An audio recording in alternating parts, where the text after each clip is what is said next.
Jadi ada unsur hara yang paling berperan pada saat musim hujan, namanya adalah kalsium. Kalsium ini itu tugasnya adalah, manfaatnya adalah untuk mempertebal, memperkuat, memperkokoh dari dinding sel tanaman sehingga tidak mudah ditembus oleh penyakit. Jadi terdapat 10 jenis kalsium yang bermanfaat untuk tanaman. Dan perlu pian perhatikan bersama, masing-masing kalsium ternyata berbeda kegunaannya. Lalu 10 jenis kalsium tersebut, nah mari kita bahas satu persatu. Yang pertama adalah namanya kalsium karbonat. Nah, jadi kalsium karbonat itu ada tulisannya CaCO3. Nah, jadi ketika pian di sini menemukan ada pupuk yang tulisannya ada CaCO3, nah berarti pupuk tersebut kandungannya adalah kalsium karbonat dan itu adalah kalsium yang pertama. Nah, kalsium karbonat ini manfaatnya adalah pertama untuk menaikkan pH tanah. Kemudian juga manfaat dari kalsium karbonat yang kedua adalah yaitu untuk menetralkan racun-racun yang ada di dalam tanah. Namun, kalsium karbonat hanya ada satu unsur hara aja, yaitu apa? Kalsium aja. Dan kalsium karbonat ini tidak bisa larut di dalam air. Nah, artinya siapa tahu pian di sini menemukan ada pupuk, baik itu pupuk dalam kemasan bantalan atau kemasan karungan yang isinya 25 atau 50 kilo, kemudian tertulis di sana kalsium karbonat, atau bahkan ada pupuk yang bentuknya 1 kiloan tapi tulisannya CaCO3 atau kalsium karbonat, maka pupuk tersebut hanya untuk aplikasi akar saja, tidak akan bisa disemprotkan. Dan karakter dari kalsium karbonat ketika kita larutkan dalam air, kemudian dalam beberapa waktu kemudian, maka akan terjadi pengendapan. Jadi artinya di sini siapa tahu kan pian di sini menemukan ada pupuk kalsium jar. Bahkan 99% misalnya kandungannya, tapi isinya adalah CaCO3, maka pupuk tersebut tidak untuk disemprotkan. Nah, jadi hati-hati salah. Kalau misalnya ada yang orang menawari bahkan murah dalam bentuk kemasan bagus, harganya cuma 12.000 per kilo, murah tidak? Murah. Kan dalam kemasannya bagus, tapi tertulis di sana CaCO3 atau kalsium karbonat, maka pupuk tersebut tidak bisa digunakan untuk disemprotkan, hanya untuk aplikasi akar saja. Nah, kemudian yang selanjutnya, kalsium yang nomor 2 namanya adalah kalsium dolomit. Nah, atau kita bilang kapur dolomit. Nah, kapur dolomit itu secara rumus kimia namanya adalah CaMgCO3 2. Nah, CaMgCO3 yang pertama tadi CaCO3, yang ini CaMgCO3. Berarti dia memiliki dua kandungan unsur hara. Yang pertama adalah Ca atau kalsium, dan kedua adalah Mg atau magnesium. Jadi ada dua kandungan unsur hara yang ada di dalam dolomit, namanya kalsium dan juga magnesium. Dan manfaat dari dolomit ini pertama adalah menyediakan unsur hara kalsium dan juga magnesium bagi tanaman. Kemudian yang kedua juga kegunaannya adalah untuk menaikkan pH tanah. Dan sama, kalau ada tulisan CaMgCO3 2 di dalam kemasan, meskipun itu dalam bungkusan 1 kiloan, maka dolomit juga tidak bisa disemprotkan.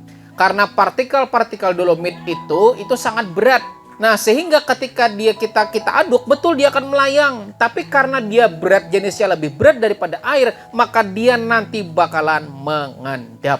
Jadi kalau misalnya ada tulisan CaMgCO3, kemudian satu kurung ada 2 di sana, meskipun harganya 10.000, 12.000, maka itu tidak bisa untuk disemprotkan. Jadi hati-hati.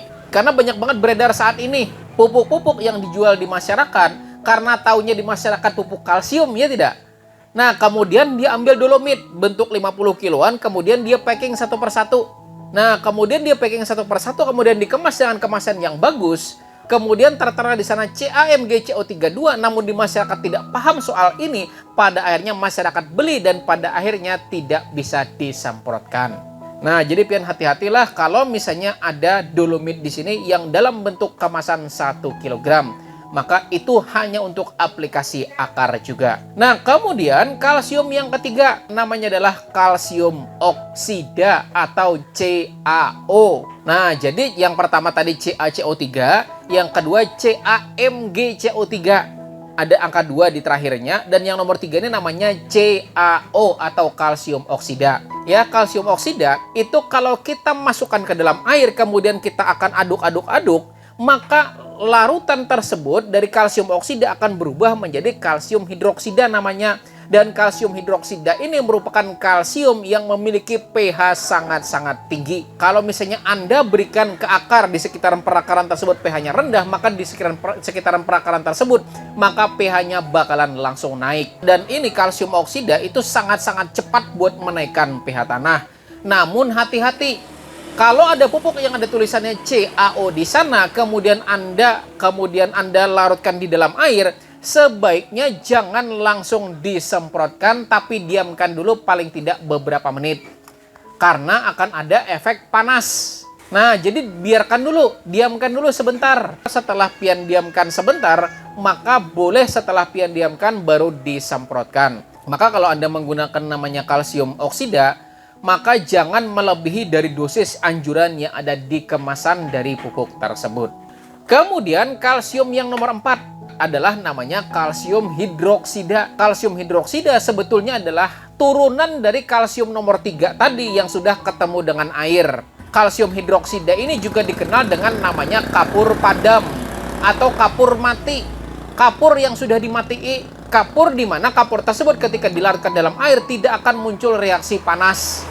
Nah, itu yang disebut dengan kapur padam atau kapur mati. Kalsium hidroksida ini juga sama sifatnya dengan kalsium oksida tadi, dapat sangat-sangat cepat untuk menaikkan pH tanah. Nah, lalu kalsium hidroksida ini didapat di mana? Kapur bangunan. Kapur bangunan itu rumus kimianya kalsium hidroksida. Kapur bangunan berarti dijual di toko bangunan. Nah, jadi kalau misalnya pian di sini mau mencari kandungan kalsium hidroksida, maka ada dijual di toko bangunan. Namun kalsium hidroksida ini ketika pian larutkan itu harus ditunggu benar-benar mengendap. Nah, jadi harus ketika pian memakai kapur bangunan, siapa tahu di sini mau pakai kapur bangunan untuk disemprotkan. Boleh, silahkan, tidak apa-apa.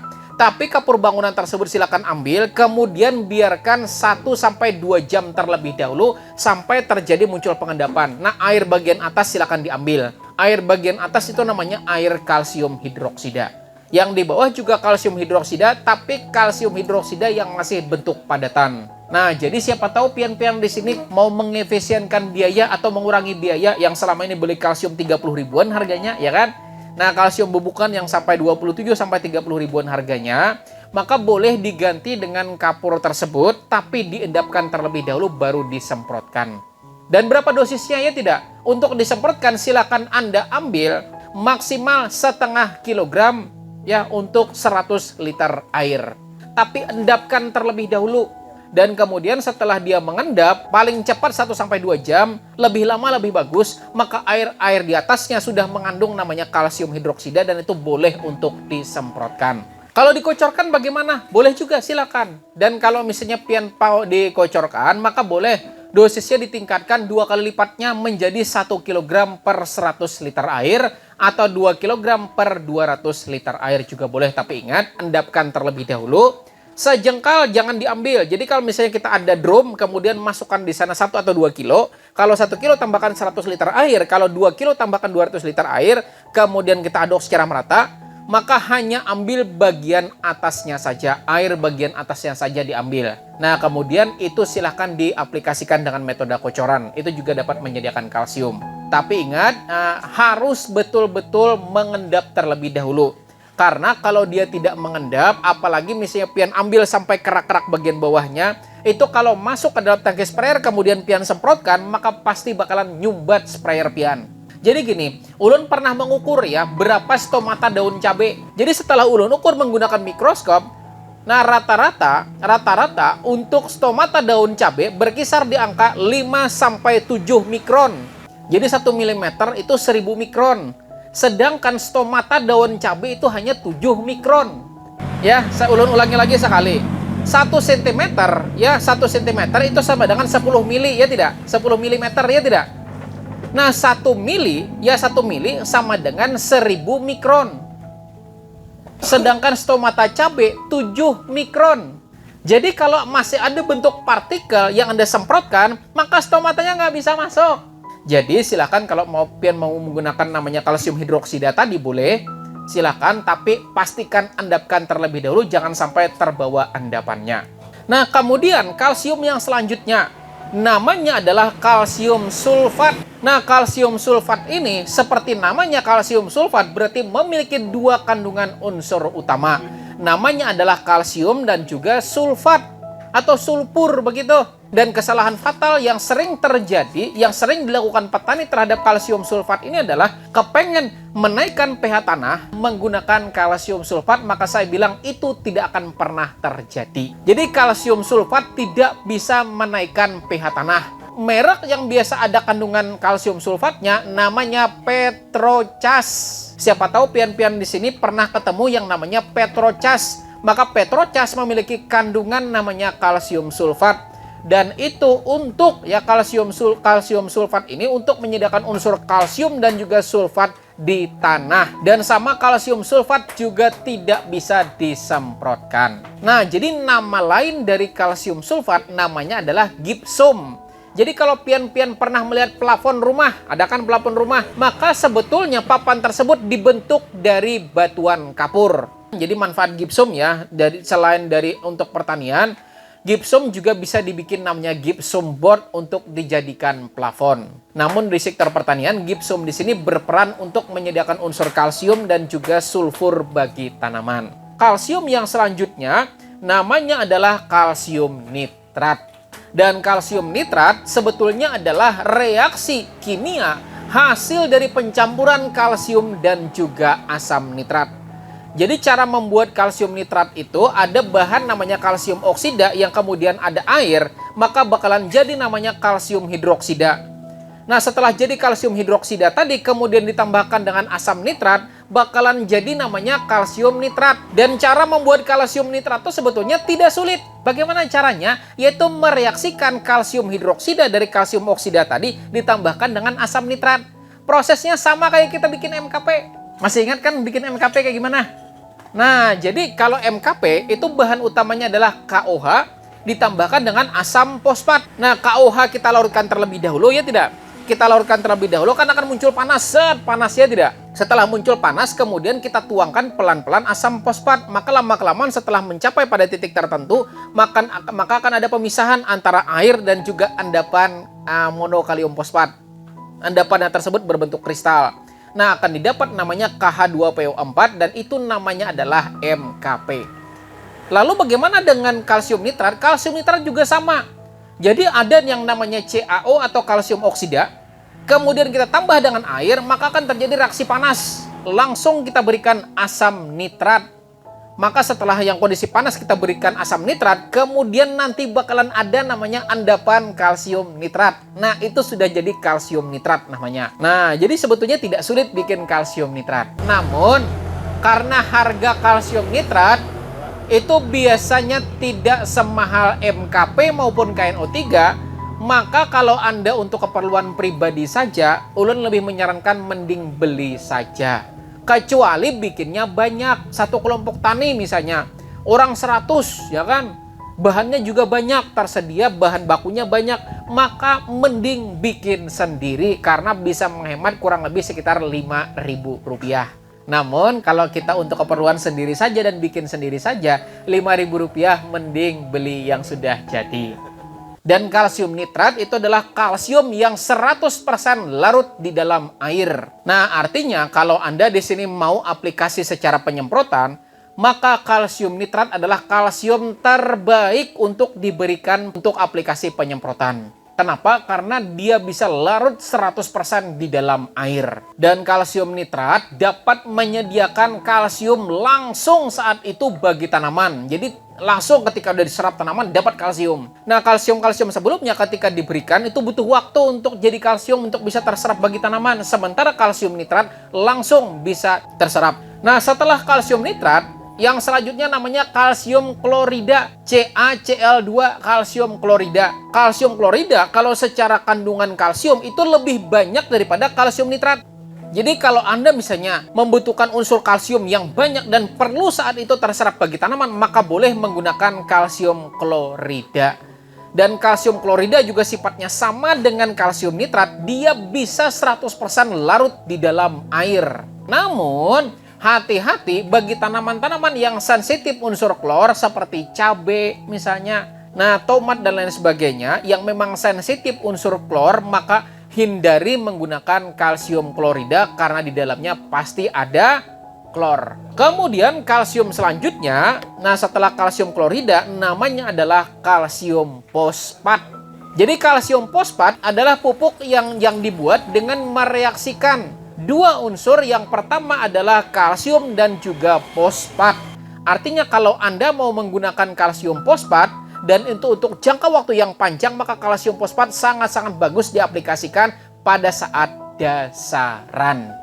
Nah, tapi untuk susulan sebaiknya hindari menggunakan kalsium fosfat, kecuali memang tanaman Anda itu tanaman yang memang usianya panjang. Tapi kalau usianya pendek, sebaiknya gunakan kalsium fosfat tersebut untuk dasaran. Selanjutnya, setelah kalsium fosfat, yang nomor 9, namanya kalsium humat.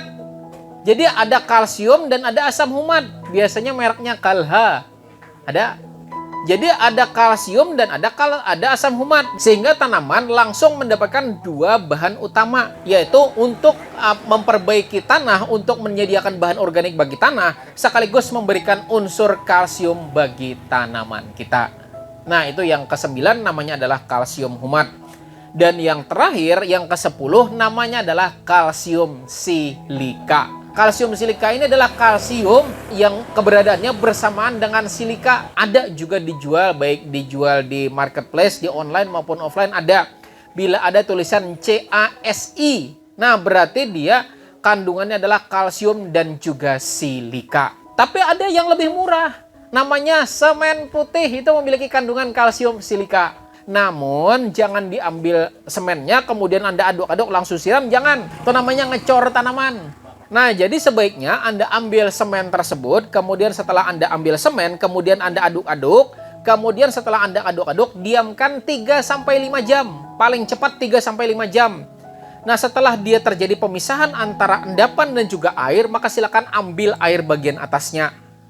Nah, berapa dosisnya? Untuk kocoran, nah kocoran sama juga dengan kapur bangunan tadi, yaitu 1 kg untuk 100 liter air dan 2 kg untuk 200 liter air, itu untuk kocoran. Dan silakan masukkan dulu ke dalam drum, kemudian ambil bagian atasnya saja, sisakan 1 jengkal atau 20 cm, bagian bawah jangan diambil. Nah, jadi ambil bagian atasnya saja, maka Anda sudah mengambil kandungan kalsium dan juga silika pada semen yang sudah Anda larutkan tersebut. Boleh tidak disemprotkan? Bisa. Tapi dosisnya sama seperti yang tadi, yaitu 500 gram untuk 100 liter air. Nah, bagaimana kalau misalnya kalsium silika atau kalsium lainnya jika kita kombinasikan dengan pupuk? Maka kalau misalnya ketemu dengan fosfat, maka kalsiumnya mengikat fosfat lagi. Kalau ketemu dengan sulfat atau sulfur, kalsiumnya mengikat sulfur. Sebaiknya jangan dicampur dan itu sendiri saja. Tapi itu manfaatnya ganda, baik kalsium kapur bangunan tadi, kalsium hidroksida, maupun kalsium silika yang ada di dalam semen, itu kandungannya sama, dua manfaat. Selain dari memberikan kalsium, di kalsium hidroksida memberikan kalsium, juga dapat menetralkan pH tanah. Dan manfaat pH tanah netral di sini adalah unsur hara yang Anda berikan jadi lebih maksimal serapannya. Tanaman kita yang sebelumnya sakit karena pH-nya rendah, dibikin jadi sehat karena pH-nya juga naik, pH-nya juga netral. Jadi maka dari itu manfaatnya ganda. Dengan Anda memberikan kalsium hidroksida tadi, maka Anda selain dari memberikan kalsium bagi tanaman, juga memberikan kenaikan pH tanah bagi tanah pertanian Anda. Namun, terkhusus bagi kalsium hidroksida, jangan banyak-banyak dan jangan berlebihan karena pasti bakalan jadi masalah bagi tanaman. Karena pH-nya sangat-sangat tinggi. Makanya kalau saya pribadi, biasanya kalau Anda mau aplikasikan kalsium hidroksida di kapur bangunan, maka kapur bangunan silahkan direndam menggunakan air, tambahkan jeruk. Tujuannya apa? Supaya pH-nya jangan terlampau tinggi. Jadi selain dari dapat membuat tanaman kita aman karena kalsiumnya karena pH-nya tidak terlalu tinggi, ya juga kalsiumnya jadi lebih mudah terserap karena kita berikan kandungan asam sitrat dari jeruk. Sama juga kalau Anda mau menggunakan semen itu tadi, sebaiknya jangan dicampurkan dengan pupuk dan juga pestisida. Nah, jadi itu 10 jenis kalsium ya yang bermanfaat untuk sektor pertanian. Yang pertama namanya adalah kalsium karbonat. Kemudian yang kedua namanya adalah kalsium dolomit atau kapur dolomit. Jadi kita ya tidak. Kemudian yang ketiga adalah kalsium oksida. Kemudian yang keempat adalah kalsium hidroksida. Kemudian yang kelima adalah kalsium sulfat atau gipsum. Atau kalau merek-mereknya adalah Petrocas. Kemudian yang keenam namanya kalsium nitrat. Kalsium yang 100% bisa larut di dalam air dan bisa disemprotkan pada tanaman. Kemudian yang ketujuh namanya adalah kalsium klorida.